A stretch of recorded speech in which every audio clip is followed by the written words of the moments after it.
justice and health equity. The title of my talk is Community Academic Partnerships for Racial and Health Equity. And I'll be sharing with you all today about work that takes place on the ancestral homelands that are unceded, the homelands of the Ashman and Tongva peoples.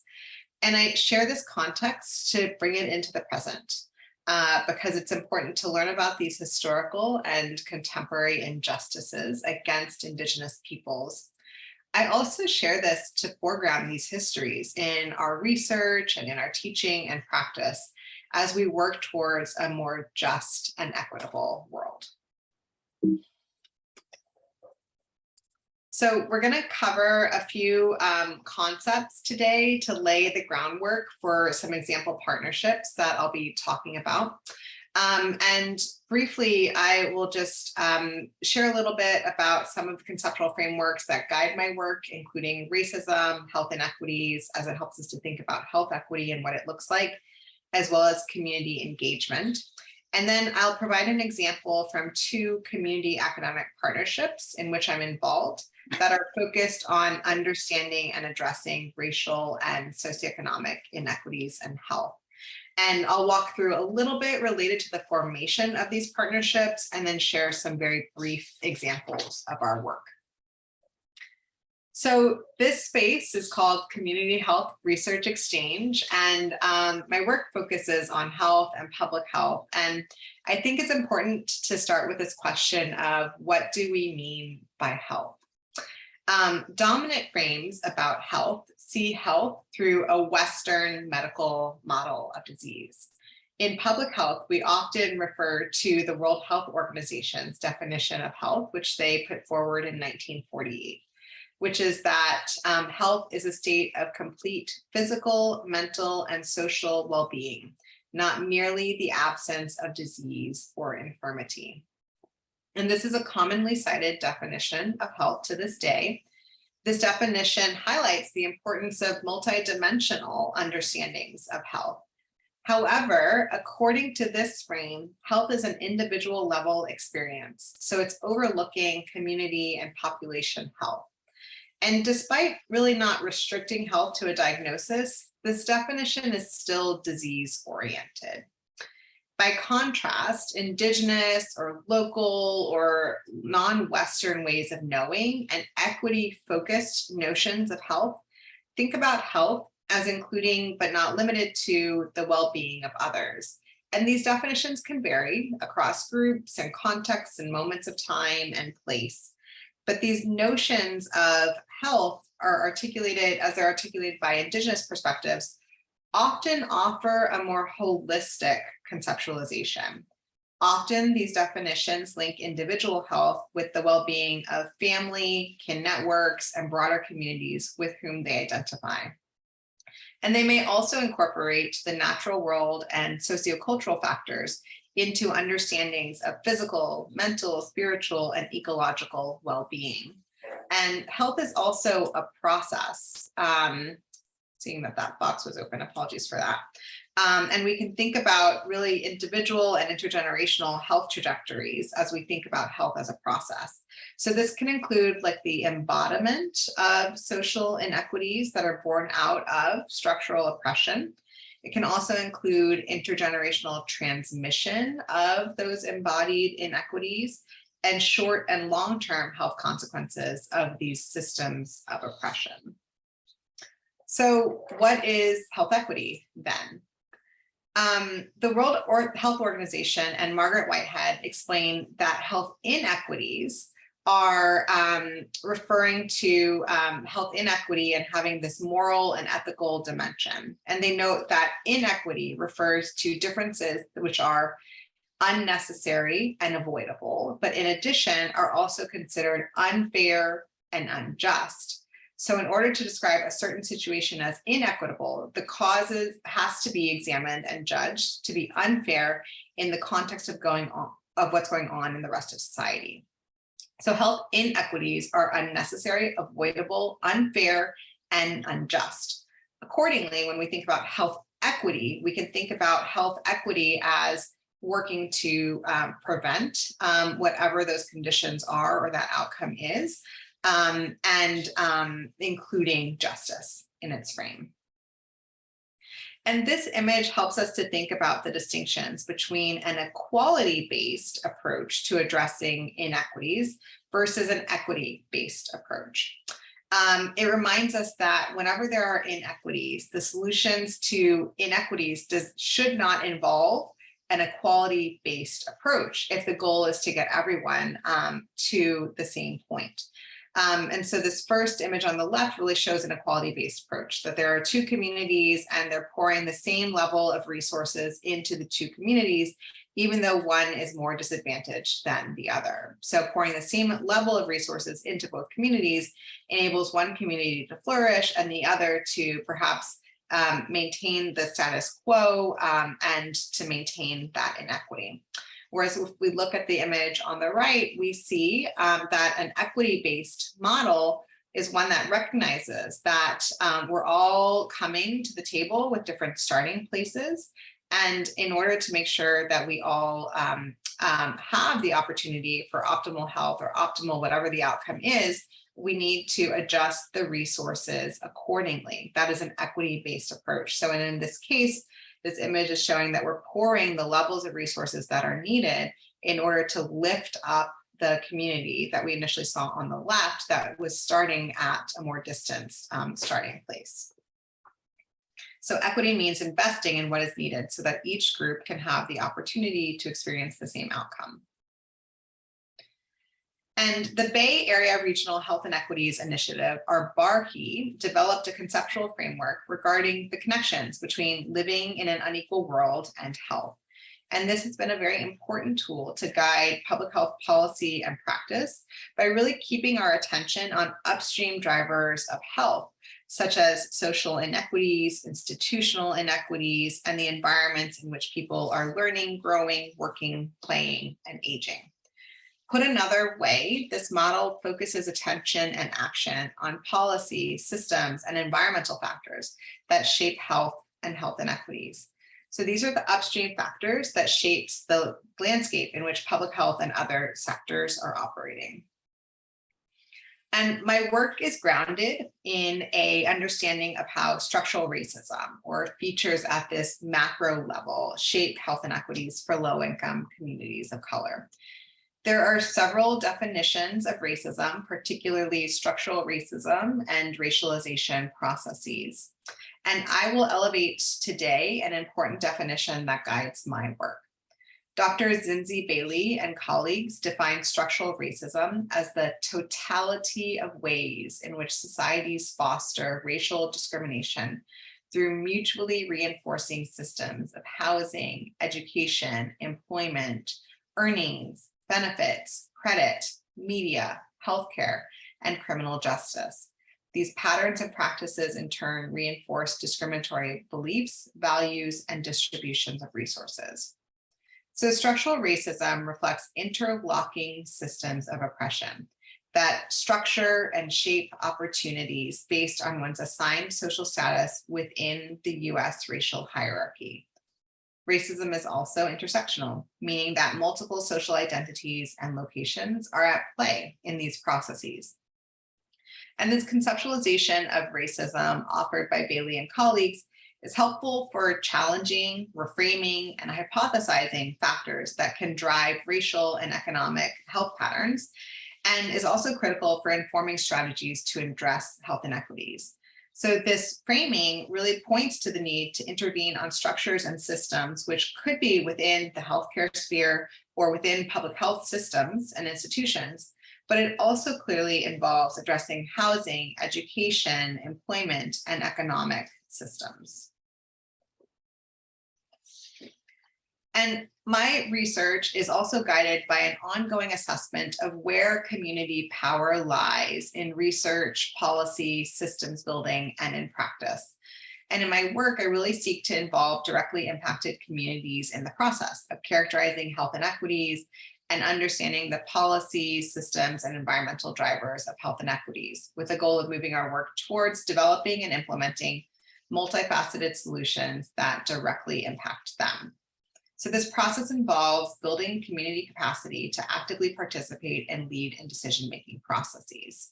It also involves reflecting on and balancing out uneven power dynamics between community and academic partners, such as adequately resourcing impacted communities to enable them to come to the table in ways that academics can fold into our full-time jobs, considering, for example, language justice, and reflecting on how academic partners engage with and show up to the work. So this spectrum of community engagement to ownership, which is developed by Rosa Gonzalez at Facilitating Power, is a helpful tool for thinking about where community and community members show up in the research process or in other processes like planning. The projects that I'll share about today lie in this collaborate and defer to end of the spectrum of community engagement to ownership. And I just want to move briefly through this model. So as we move from left to right, we move closer towards equity in terms of community roles in decision-making and solutions implementation. So on the furthest left, we have really the stance towards community of ignoring, which has the consequence of continuing to marginalize populations and really denying them access to decision-making processes. As we move more towards the right, we approach the model of really informing community members. So providing people with relevant information, but really in a way of simply just keeping them informed and placating to the community.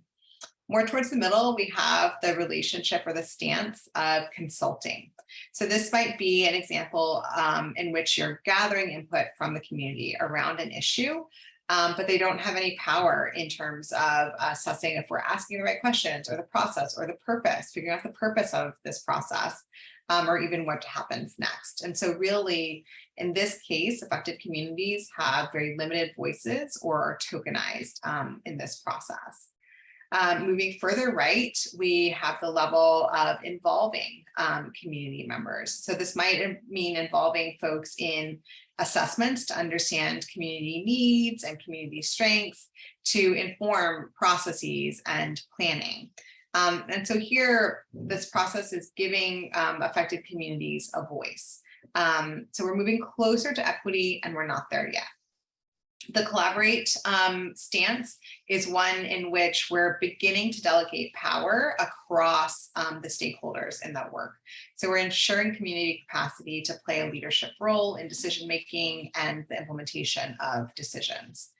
And then as we sort of reach the end of this spectrum, we get towards equity, which really the stance of deferring to communities is equity, right? Where we're making sure that there is community ownership over whatever the project or the process is, where we're fostering democratic participation and equity through community-driven decision-making.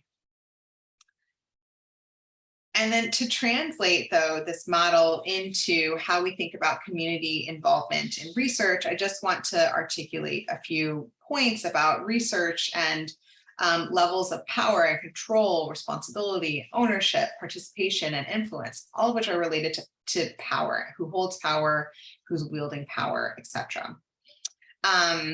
So this figure shows that we can sort of go from investigator-driven models of research where really there is less community involvement in the research process, all the way up to community-driven research processes where there's a high level of community involvement and really community ownership over the process.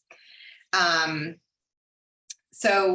towards this sort of right end of the spectrum, this higher level of community ownership, we're really seeing the community carrying out its own research, perhaps without an outside research partner, or perhaps they're inviting research partners to work with them in some sort of a consulting way, right? Providing some level of maybe technical assistance, but definitely not driving or having much ownership over the work. Let's see. And so I just want to note that often investigator-driven or community-placed research, generally we see the ownership of the research agenda and the process primarily in the hands of researchers and academic institutions. So community might be showing up in that, like maybe the research team is collecting data in a given community, but there's not community involvement in setting the agenda or moving forward the work. And as we move further right, we're getting closer towards mutually identified community concerns. And I would say that most of my work is in this like community engaged and community-based participatory aspect of the spectrum. And there have been some moments when the work has really been community driven, where the community is driving the questions and maybe inviting me or my colleagues in that like small consultant role while they're moving forward their research priorities. And then the last framework that I really want to introduce before diving into these partnership examples is that of praxis, which is advanced by Paulo Freire, a late Brazilian philosopher who authored Pedagogy of the Oppressed. So he advanced the concept of praxis, which he notes involves reflection and action directed at the structures to be transformed. And this is both an individual and collective process. And it involves engaging in a process of trying to understand what the issue is and identifying a process or an approach to address that issue, engaging in action and reflection, and it is an ongoing cycle. And so it's an individual process, it's a collective process. As an example, at the individual level, I often think about how my identities and my experiences as a third generation Puerto Rican cis woman who grew up in a low-income household and who now lives very far from wherever I grew up. And I also work and do community engaged research in and with communities that are not communities where I grew up. So I think about my relationships to my work in that way. And I also think about the major power dynamics between the institution that I represent and the communities with whom I work. So in this case, thinking about, well, what is the history of UCI, in Orange County and in relationship to a particular issue or to a particular geographic sort of community or identity-based community locally. That all comes into play in the research and collaborative process. And in the community and academic partnerships that I'll share about today, we have had multiple moments where we've thought through how to engage in reflection to inform action, really thinking about how to maximize and incorporate the voices of the most impacted residents. So thinking about often like children and undocumented immigrants who are excluded from electoral politics. So how could we be in conversation with them? How can we capture their concerns and priorities to guide our work? As a partnership, for example, what do we need to understand about each other and the issues and the ways that we work together in order to move that work forward in a good, sustainable, and equitable way? Okay, so with that context, I'll share just briefly about two partnership examples. So the first is Plono Santana, or Let Free Santana, which is a community academic partnership that I've been involved in for some time now. And this partnership really began in response to some youth-initiated questions and seeds that were planted about 5 years ago now at a retreat that brought together place-based teams of racial, economic, and environmental justice movement leaders to explore this question together. How do we transition from a world rooted in violence, domination, and extraction to a world rooted in interdependence, regeneration, and resilience? And it was around the time of this retreat when an investigative report had come out showing high levels of lead in the soil in some parts of the city of Santana. And many of the folks here know a bit about Santana, but in relation to some of the concepts that we shared earlier, I just want to remind folks that Santana is one of the biggest cities in Orange County, the 11th biggest city in the state of California. The majority of residents identify as Latino, and about 10% identify as Asian or Pacific Islander. Nearly half are immigrants. It's also a very densely populated city. And it's one of the youngest cities in terms of the proportion of young people who live in the city. And so I'm going to share a little bit now about our partnership building process with our partnership borrowing from community-based participatory research approaches. So this is meaning that community and academic research partners are sharing equal power and ownership over the research process, from designing research questions and approaches to interpreting, disseminating, and translating the findings to inform action. So in this case, our research questions are community driven. There are multiple forms that community-based participatory research projects can take, but our questions are really community driven. And I'm going to share a little bit about our approach to assessing environmental exposures to lead and also understanding the lead policy landscape. And I'll also talk about how we're moving forward to understand opportunity for policies and systems change to foster a healthier environment. But first, a little bit more context. So this project was born in the midst of active community discussions and organizing to work towards food sovereignty. And this movement has focused on creating community gardens so that residents can grow and access their own healthy foods. And part of this work has involved advocating for land rights. So asking the city to give residents access to city-owned land parcels for use as things like community gardens and other community-oriented spaces in a very dense urban context where there's limited green space or places for children to play. Simultaneously, like many urban areas, Santa Ana is experiencing gentrification in the midst of an ongoing housing crisis. And there are initiatives to break the nexus between schools and prisons. And the Schools Not Prisons movement has been really strong in California. And in Santa Ana, this movement has been a schools, not prisons, not deportation effort, really recognizing the deep relationships between schools and police departments in Santa Ana and police and immigration enforcement collaborations that we've seen unfold locally as well as across the United States.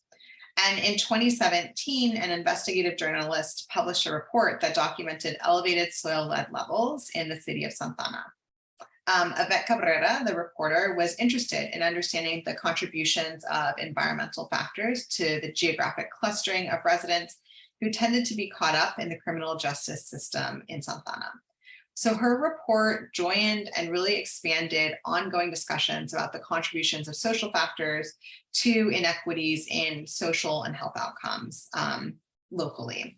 And really what she did was she layered in features of the physical environment to these discussions. And this is a map drawn from Cabrera's work that shows the geographic patterning of sites where she found elevated soil lead levels in the urban core of Santa Ana. So these same areas are very densely populated with older housing, and they're not far from major industrial sites. Additionally, Santa Ana is the county seat, and there are lots of civic centers and activities and idle traffic along the roads. And Cabrera identified several sites where the soil lead levels were as high as 1,000 and 4,000 parts per million. So to put these findings into context, California designates 80 parts per million as an exposure level that is harmful for children. And the Environmental Protection Agency's threshold is 400 parts per million. So these state and federally designated cut points have real implications to the responses that are catalyzed to protect a child and a household. And a series of discussions with local community leaders really culminated in the Plono Santa Ana project. And its initial formation involved 3 particular organizations or groups. And we've also continued since the inception of this project to be in dialogue with other community initiatives and residents. So one key organization and really the backbone of this work is Orange County Environmental Justice, whose work focuses explicitly on environmental justice issues affecting low-income communities and communities of color in mostly the inland Orange County area. Another critical catalyst to this work has been Jóvenes Cultivando Cambios, or Youth Cultivating Change, which is a youth-led co-op that has historically focused on gardening and composting for social enterprise. And so they really sparked the key questions for this project and also have moved forward a number of initiatives related to this topic. And on the academic side, several folks from public health, Chicano Latino studies, and community resilience have partnered to design a rigorous assessment that can really withstand the scrutiny of individuals or institutions who might push back on these assessments and findings, particularly with respect to the change that the findings might call for. So I just want to provide a little bit of context that shapes our research approach, which involves action, education, and research. So before our formation, Orange County Environmental Justice and other initiatives connected with local public health leaders and city leadership to learn more about lead-related health concerns that were sparked by seeing the investigative report. And while institutional stakeholders acknowledged some environmental sources of lead, they really centered concern on pottery and candy from Mexico that might contain lead. So while residents' concerns were environmental and place-focused, the feedback that they gave was race-based with really limited considerations for how place is raced. And after multiple community discussions and really disheartening engagement with the local public health system, we set out to develop an agenda that includes research, education, and action. In terms of research, we have focused on studying the spatial and the social distribution of soil lead, and we have analyzed and tried to really trace some of these primary potential sources of lead. We've also been assessing policy gaps and opportunities, all of with the goal to inform change. At the same time, we have engaged in education in a couple of key ways. So OCEJ and Jóvenes Cultivando Cambios have really been in the leadership role of engaging in dialogue with residents to build consciousness about soil lead and to understand resident experiences, concerns, priorities. And we've also focused on educating stakeholders about resident concerns and our findings as they have emerged. So all of this work is building up to action, really knowing that remediating lead, lessening the health impacts of lead, and systems change and transformation is ultimately needed. I'm not going to go into like too many details about this project, but I do just want to share a little bit about the arc of the research process. So based on resident questions, there were a number of questions related to who's most likely to be exposed to soil lead and where those soil lead levels were highest. And so we were interested in looking at the spatial and the social distribution of soil lead. So thinking about the racial and ethnic patterning of soil lead levels, the socioeconomic patterning of soil lead levels, knowing that children are more likely to be exposed to lead and have higher absorption levels than adults. We're also interested in the age-related patterning of soil lead levels. And we also know that it's really important to not see these identities and social statuses in isolation from each other. And so we sat with this question about cumulative vulnerability to exposure to soil lead. And so we ended up hiring and training local residents to conduct field sampling for the study. And we sampled across all 61 census tracts in the city, including multiple land use categories. So residential land uses, local roads, near businesses or near parks, gardens, near industrial locations, and near schools.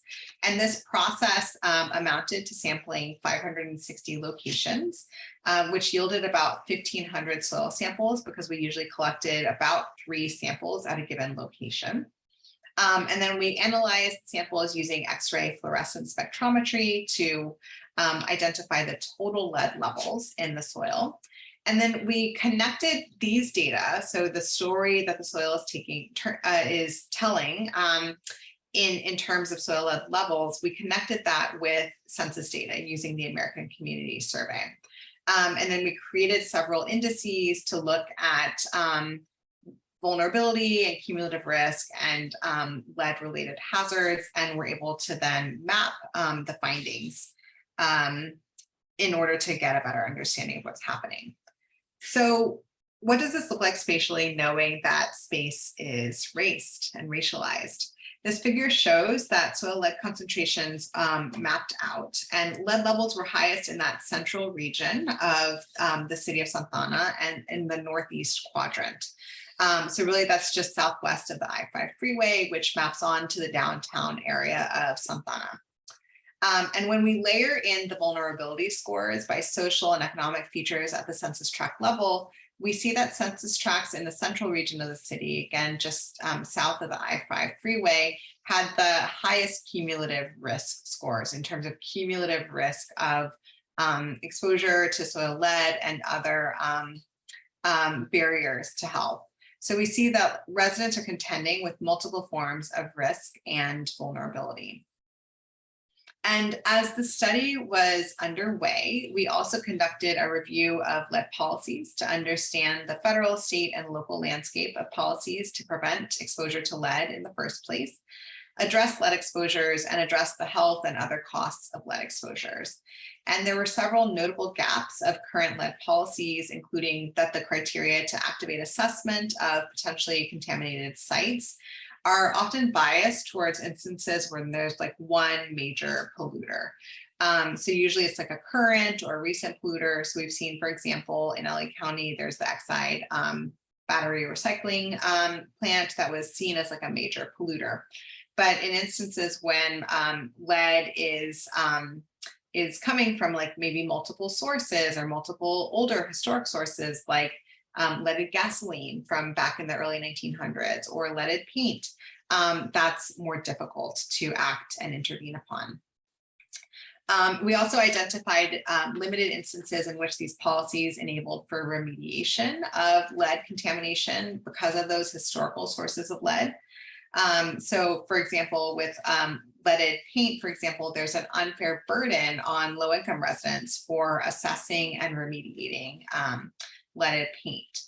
And lead prevention programs are operate through the federal government and then flow through local public health systems. And they have very strict criteria for cases, which really echoes our partnerships experience.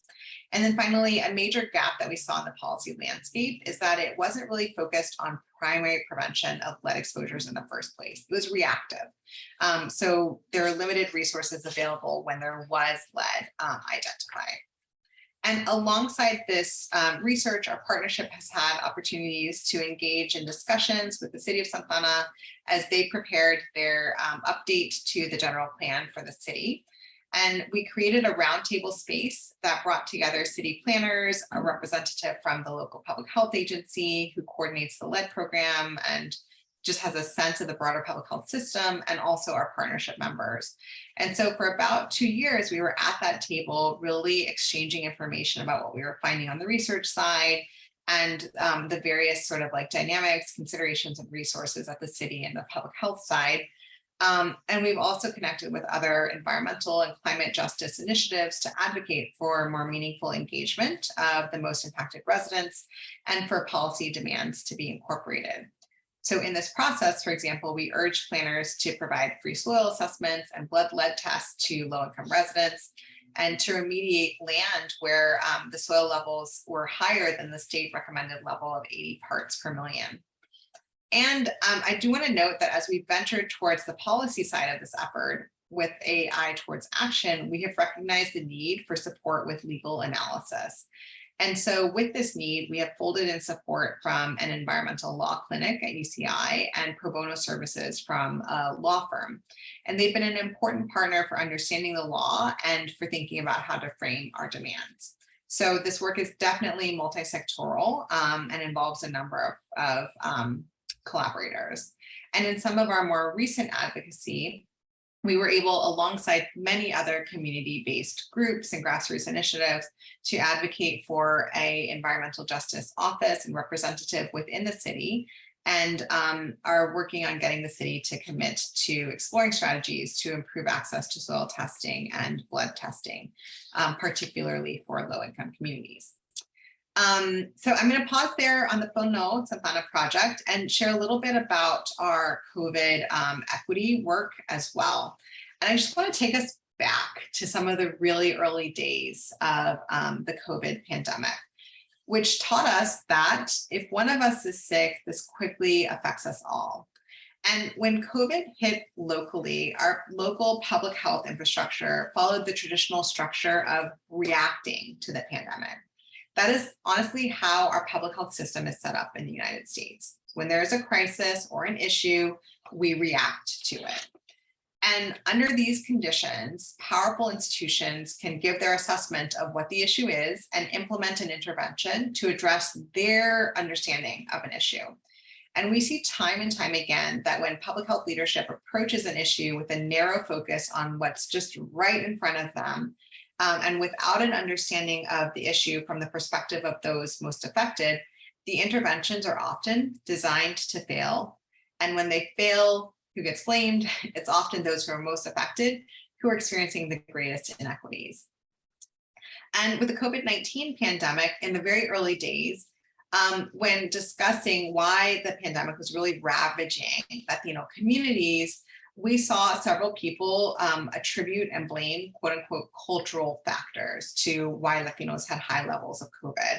And I heard many times people say, Latinos like to hug and to kiss, and that's why it's spreading so rapidly in Latino communities. And we've since seen what communities have long known, and evidence has now supported that there are work conditions, housing conditions, et cetera, that have contributed to the greater spread of COVID in low-income communities and communities of color. And in the early days, when talking about COVID hitting communities of color hard and the need for hand washing and physical distancing, the US Surgeon General said, avoid alcohol, tobacco, and drugs. We need you to do this. If we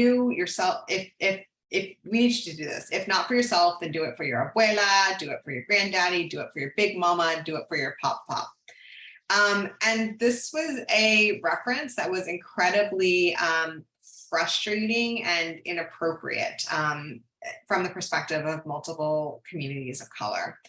And then when we saw the vaccines become available, folks started talking about the supposedly lower rates of vaccine uptakes among Latino and Black and African American communities. And they called these lower uptakes, quote unquote, vaccine hesitancy. And so I just want to note that this really shifted our attention away from things like white supremacy and capitalism that are designed to funnel the latest and greatest resources into the bodies of white and wealthy Americans. And instead, that framing of vaccine hesitancy really put the blame on the low-income communities and communities of color who were systematically prevented from accessing the vaccine. And so I just want to note that when our leadership is operating from a reactive stance and not in deep and authentic partnership and relationship with affected communities, we're often positioned to really widen social, economic, and health inequities that we've seen unfold throughout the pandemic, and as we try to think about what recovery looks like.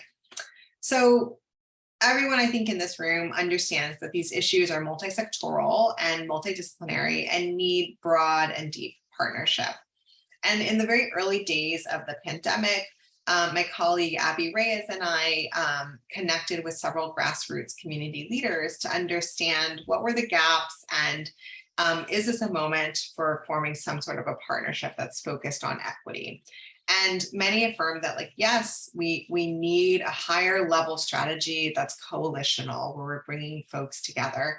And they also explained that we needed to not necessarily turn to the smaller organizations that are very grassroots, but turn to longstanding health equity community leaders. And so we connected with Latino Health Access, the Coalition of Orange County Community Health Centers, Orange County Asian and Pacific Islander Community Alliance, and continue to grow our partnership to later include Cooperación Santana, several community members at large, and Korean Community Services. And on the UCI side, we included health equity scholars in public health, Chicano Latino studies, community resilience, and medicine and anthropology, amongst others. And our goals were really to connect, to really shape a strategy to control the spread of the COVID-19 pandemic, with a focus on lessening the social and health inequities connected with the pandemic, and really transforming the underlying structural inequities for low-income communities of color. And we did this in a few ways. So we met regularly to think about, what was showing up in local communities, how we could work together, what we might need to advocate for.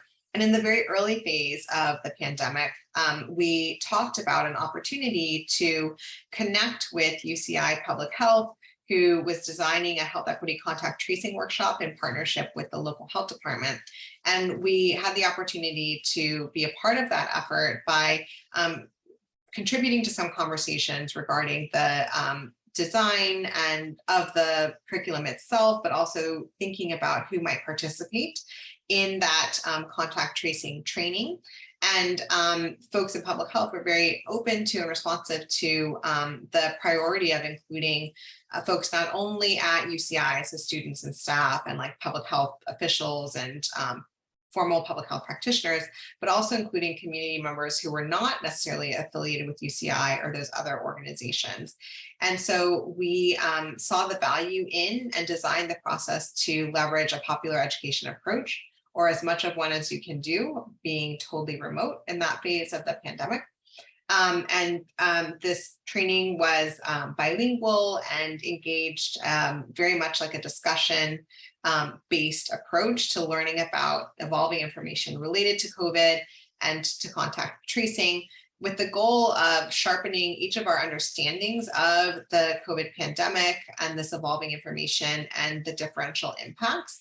And also hopefully shaping workforce development opportunities. So thinking about communities who've been hit hardest by layoffs and the potential opportunity for folks to reshape their careers to become community responders. We also in this work advocated for equity in vaccine distribution and uptake, and developed a best practices checklist focused on vaccine equity for Orange County, and continue to be in conversation about what equity looks like with respect to COVID and beyond. So I will close here. I'd like to thank and recognize the many partners in the work and models that I shared today, as well as our funders. And I'm really looking forward to opening it up for discussion with you all. So I will stop sharing now and turn it over to Robin.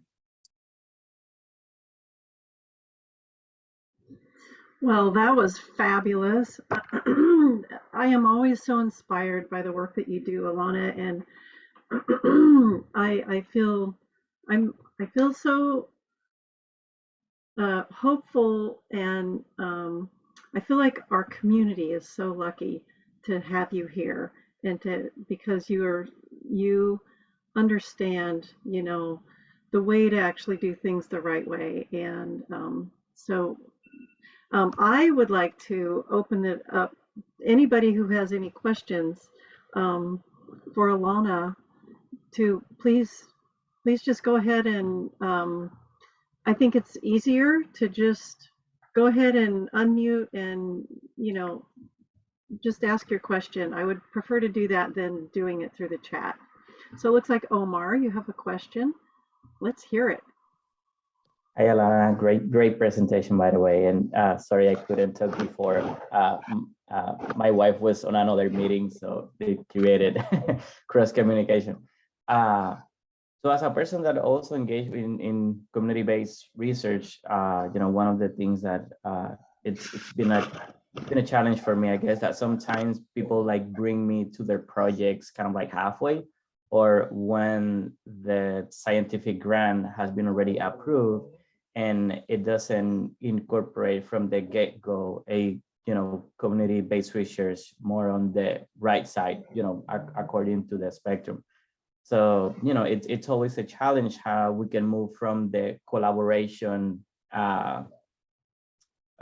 level to more of like, providing ownership or as you frame it, giving more equity or actual being an equitable approach with community partners. So I'm wondering your take on what are some of the things that we can do to move that scale from being just collaborative and consulting the community, but rather, doing a more equitable approach, knowing the constraint that, the grant is already approved and things are moving. And yeah, so if that would be great if you can speak to that. Thank you, Omar. Such a good question and honest reflection of a very common state of research, right? That is very common. I will just share like briefly some reflections. My hunch is that there's so much wisdom in this room. And so I'd also love to open it up to you all who are here to share in terms of how we can shift from that stance. And I want to begin by acknowledging that, when I think about community academic partnerships and community-based participatory research, I think about this as long-term relationships, ideally. And different projects can have different starting points. In these projects, with the Soil Ed project, I was like very new to Orange County and came with a stance of like wanting to listen, wanting to understand like what were community priorities, who could I connect with, how, if at all, could a collaboration be useful for advancing community-driven questions. And I want to acknowledge that stance is in direct contrast to what is valued in academia, right? Like, I remember my first year, a staff person was like, "How is vacation?" And I was like, I have not been on vacation. Like, while I love my work, I have been in coffee shops, sometimes like working in my car, because I'm between meetings. I've been like out, like not at UCI, because it's not where like the ideas are generated and relationships are built. But I just want to acknowledge that like academia inherently is not designed to like value like the processes of building relationships and asserting that like questions and knowledge outside of academia are important to be shaping that work. I think that it is totally possible for partnerships to shape or to share power, even if they are starting from an unequal place. Like sometimes it is like a grant opportunity, that might spur an initial partnership. And perhaps, if the partnership is very new, it's possible that there may not be this exactly like shared power and decision-making over the process. But I would hope that those partnerships are engaging in continual like reflection to see how to move towards equity and equitable power dynamics within that given project in and of itself, even if it had like an unequal starting point, and then think also about, well, what is the next phase of this relationship and how do we balance things out as well? I see Monique Davis, your hand is up from El Sol. It is good to like see you in this space. It's been a while since we've connected, and I would welcome your question or wisdoms on this too. Well, first, I just want to say thank you. I really enjoyed the presentation. It was well done, A+. Also, I just want to share the opportunities in the educational institutions, the K through 12 schools, for community partnership and community engagement and collaboration, particularly as schools begin to look at themselves differently and with funding for community school initiatives.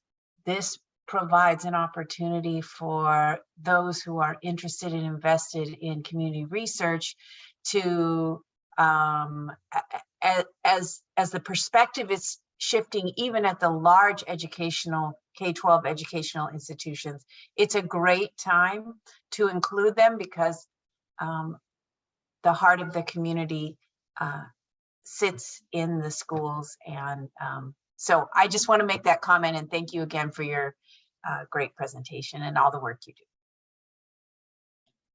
Thank you. Such an important point about schools really being central to partnerships and to community power building and understanding community priorities and supporting moving towards equity. Thank you. Others? Like, what would it look like to shift these dynamics that Omar is surfacing?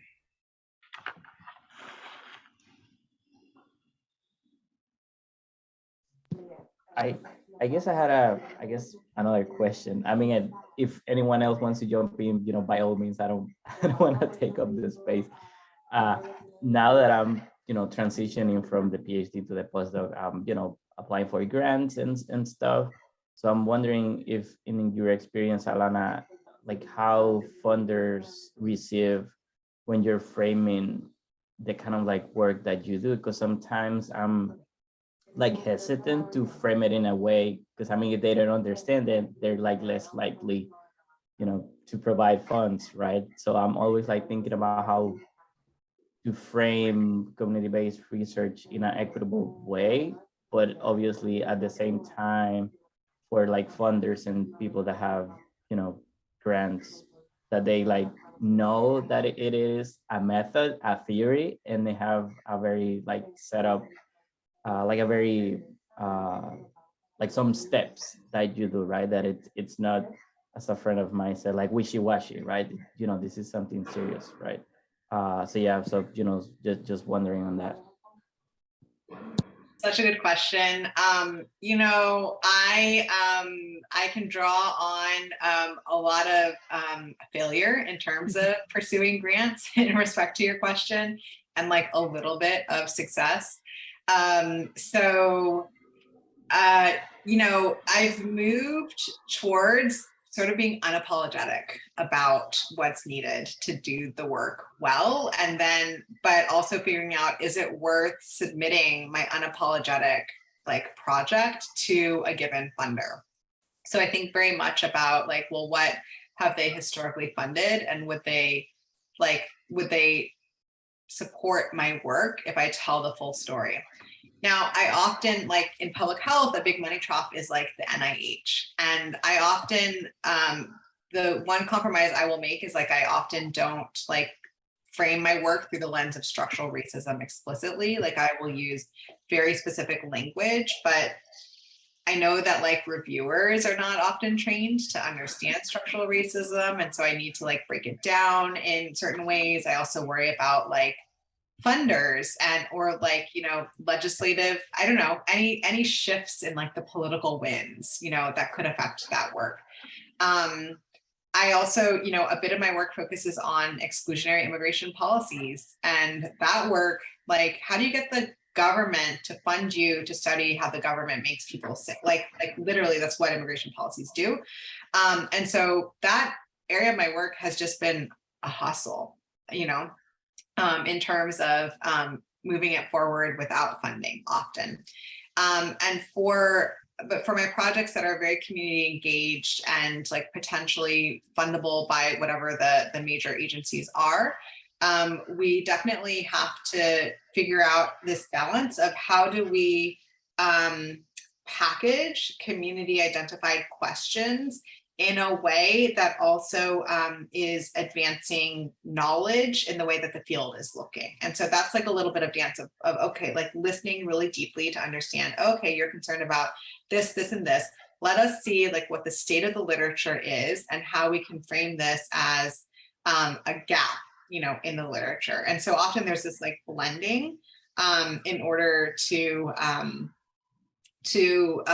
elevate community priorities and speak to the like often federal agency who's wanting us to continue to like sharpen, knowledge in a given area. I'd also say that, in my work, we're often including community partners at a level of like at least 40 to 50% of the budget. And so like authentic partnership is reflected in the budget. And then letters of support are really critical too to developing those proposals, and are a helpful space for expanding on like what the history of partnerships are and how we're planning to work together.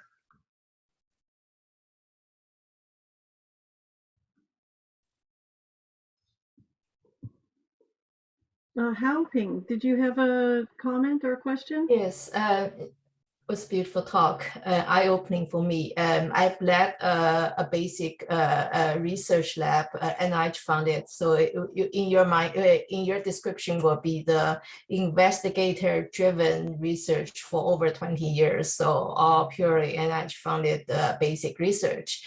So when I started thinking about this, it's interesting to hear because I haven't got exposed. So this concept of community-driven research, it's new to me. And so, but it's a different way of thinking and asking problems. So I'm very interested in of learning this community-driven approach research in terms of infectious disease aspect. For example, the COVID, why, you know, not only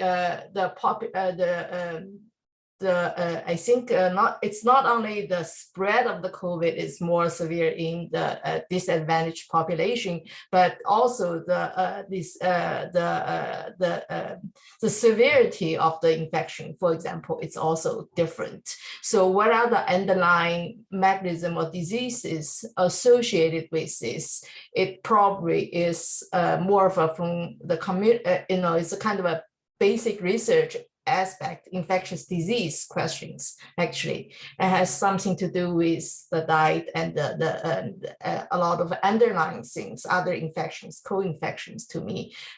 So interesting, but this is new to me, so I have to think about it. Be very interesting to team up with of you guys that have experience in terms of community-driven a research approach to address this inequality, because I think from scientific point of view, you know, we bring our expertise and training and a way of thinking the problems, how to solve the problems, and but I don't know, you know, but now I know the needs for it. So I need to have the purpose and the needs and significance to drive my research. I think this is what I'm seeking. And also, I'm also interested in how to bring in the education part of this. So unequal access to education opportunity.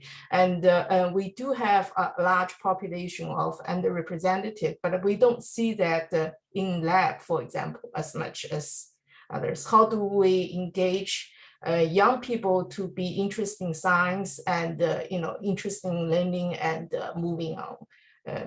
You know, so that also I'm interested in, but I don't know how to approach that. So yeah. Thank you for sharing. I guess what I'd add is that, you know, certainly you have a lot of like training and expertise in this area, and it would be really interesting to design a process to elevate communities' expertise in this area. And I think it starts with conversation, you know, having a series of conversations and one-on-one discussions with people over like a meal. A meal is often very helpful for just like being able to breathe and have a little bit of space to connect with people, certainly related to identifying shared interests or collaboration opportunities, but also like connecting one-on-one and understanding like, who are you? Like people want to know, who are you? What inspires you? What brings you to this work? Why in the world would you be motivated to like partner with communities, for example?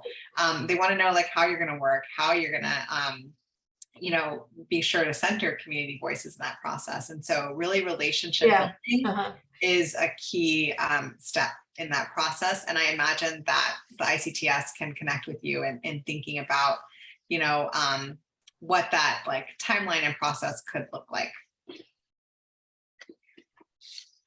So I'm interested in, I'm doing fungal infections, basically interested in basic mechanism of fungal infection, but I also work with very simple model organisms like, so a lot of the simple exposure to science might attract more people more engaged in learning from different perspectives, not just the classroom like work. Now, classroom learning sometimes is, you know, lost the purpose. You just need, they're not taught to be passionate about things. Instead, I think be engaged in something, wants to learn is the whole thing. But I also need to understand the background, why they are hampered, because, you know, they might be busy doing other things. So, it's so another opportunity, Hao-Ping, is that the Institute for Clinical and Translational Science, we run a program called Community Engagement Studios, Mhm. and this is a great opportunity for people who really haven't done, for investigators, academic investigators, who really haven't done much community engagement and are interested in getting feedback from the community, but really haven't done that at all and are not sure how to start. We are able to bring some community experts in whatever area that researchers are interested in learning about to Right. have a conversation. So That this is sounds something good. that might be a possibility for you if you're interested. Mhm. So we can follow up via. It's not like I'm abandoning my basic research. I just want to see how I can participate and bridge this basic research with the community driven. I think there should be a common ground there that both parties are interested, both sides are interesting. You know, we bring something different from this in terms of design research. Not only we need to know the need first. Exactly, and I think And then that's design the experiment. It's like the lead, you know, lead is the lead. Well, I'd also add that communities have a lot of lived experience and expertise in terms of whether or not the design will work. As an example, That's great. in a lot of fields, Mhm. randomized controlled trials are seen as the gold standard, and there is a lot of literature that brings a healthy critique to that value. Right. The idea and the background and where the funding and all kind of has to go together. There needs a team, you know, from different sides with different expertise. Right. I'd be interested in learning. Please, connect me with that. So Alana, we've had a couple of requests for your slides and for your contact information. Is that something that we can share after the meeting? Yeah, I'm happy to share both. I'll send it to you, Robin, and you're welcome to distribute it out. Fabulous, thank you. Are there any other burning questions? Because I would like to offer an opportunity for people on the phone to provide an announcement of what's going on in your neck of the woods. So anything that is an opportunity for people on the call to join in to whatever conversation or activity that you might be having. So for instance, the ICTS, we have the Campus Community Research Incubator Grant Awards. The request for applications for those will come out in February. And this is an opportunity for academic faculty, can also be postdoc, can also be a graduate student, to partner with a community entity, and hopefully the best idea would be to have the project be born through the conversation, and that the application is a true partnership. So we have those requests for applications coming out in February, and so that's something that I can share. And I'd like to offer, just to open it up, and so anybody who has anything they'd like to share, any kind of announcement, to please just maybe unmute and go ahead and speak up now if you would like to.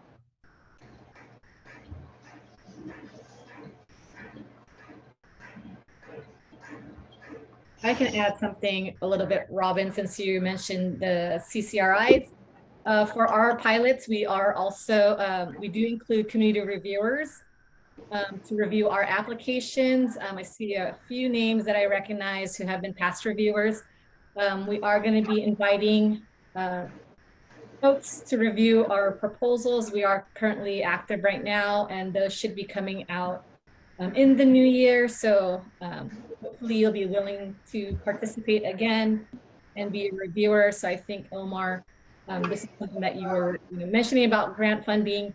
We do value community voices in our applications. We've been doing this for a few years now. And we've kind of elevated our community partners as reviewers in the grant review processes at the ICTS.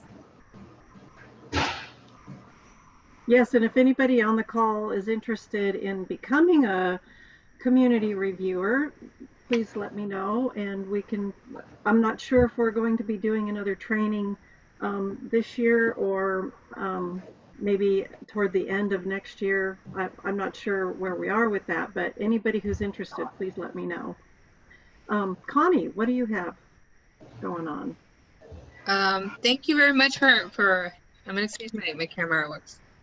Thank you very much for having this space. I really appreciate the presentation, and I think it's really informative. I'm applying to postdocs right now, and one of the challenges that I'm experiencing is I'm currently, so I was awarded the ICTS grant with Legacy LA, which was really amazing. It helped me with my dissertation, and it has helped me really develop a strong partnership with Legacy. I want to continue the work that we're continue building on the work that we started. But as I'm applying to postdocs, there's also one of the questions that keeps coming up as I meet professors is, can you do this? Can you replicate your work in other communities? Are you open to working with other communities? And so the question is, how do I continue building on my relationship with Legacy, knowing that I might have to work with other communities as well? And how do you balance all of that?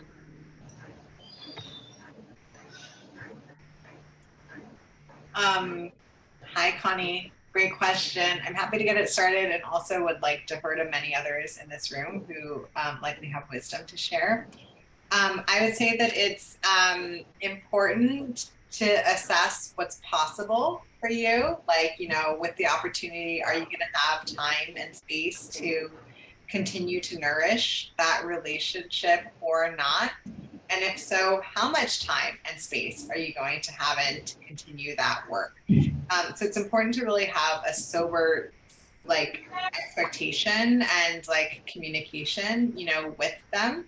And, as you pursue postdocs, I know that there are some mechanisms where a lot of the work is really prescribed, and I'd encourage you to negotiate that, maybe 20 to 30% of your time is where you're doing work that advances your own work professionally, or enables you to, to keep up some of your connections and collaborations. So see if that can be negotiated, and maybe have a frank conversation, with your partners around what is possible for you to be moving forward during your fellowship.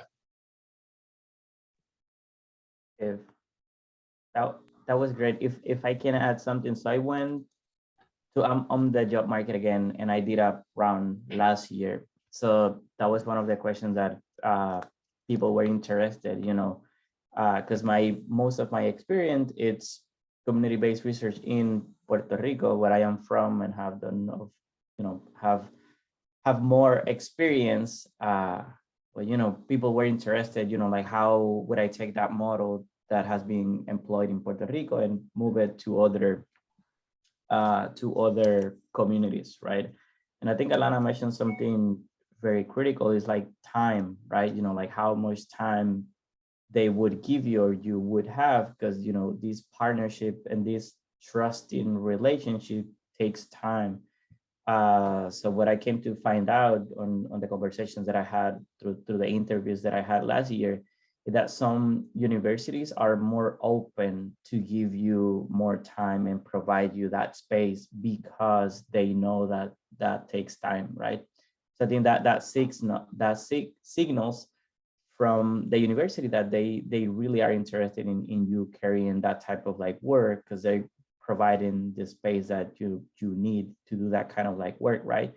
But if they're telling you like, yeah, we like community-based research, but you need to do this within 1 month or 2, then like, that, that might not be the place, because, it wouldn't be feasible to do it through an equitable way or equitable manner, right? So, be attuned of those like small, I guess, dialogues in how universities are conveying their objectives or things that they want to do without necessarily, like saying it explicitly. Great, thank you, Omar. Jessica, what do you have? Hi, thanks. I really enjoyed the presentation. I wanted to share CHRE Research Day, which you all may already know about, coming up Wednesday, November 16th, another opportunity to network with some other community partners in the pediatric space. I can post in the chat some information about registration. You can attend virtually, and there's posters in person as well. Great, yeah, if you can put a link in the chat, I can include that with a follow-up email. I also included in the chat a link to an evaluation of this meeting, and if you could please, pretty please, it's a very quick survey, but it would really help us to understand, the impact of this meeting and how we can make it better, and any ideas that you have for us. So we would really appreciate you taking a couple minutes to complete that survey. And let's see, I'll just paste it in here again quickly. There we go. Any last comments before we wrap things up for today? Alana, I want to thank you so much. This was a great conversation, and I'm also pleased to know that some of the projects that you presented were funded by the ICTS with the Campus Community Research Incubator grant mechanism. And so I'm, it seems like a lot of times that grant mechanism helps people to kind of get stuff off the ground a little bit, and it can really grow to other things. And so, yeah, that's great. Thank you. Thank you, Robin, and thanks everyone for joining this conversation today. It's a pleasure to connect with you all. It's really, really helpful. Thank you. very, very helpful. Changed my thinking of the approach. It's very important. Yes, it's different from what I learned on paper. Very nice. Okay, great. Thank you. I'll keep in touch. Please keep me. I will need more help, but I would like to bridge the think about the community-driven approach, and I think I can bring my whole department. We have expertise on a lot of things. It's very broad. We have very broad basic research and application. I think we do need more of an application part, not application, like a connection to community, and to bring the significance and to get people more engaged and more excited about doing their research, I think. Yeah, so thank you very much. Great. All right, everybody have a great weekend. Happy Friday. Have a party. Bye, everyone. Thanks, Bye-bye. Alana. Thank Thanks, you. Alana, Have a great weekend. Thank you. Thank you. Bye-bye. Bye, thanks.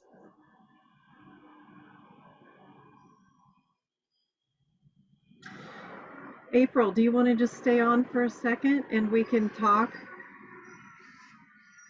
about community reviewers? Okay, so I'm going to stop the recording.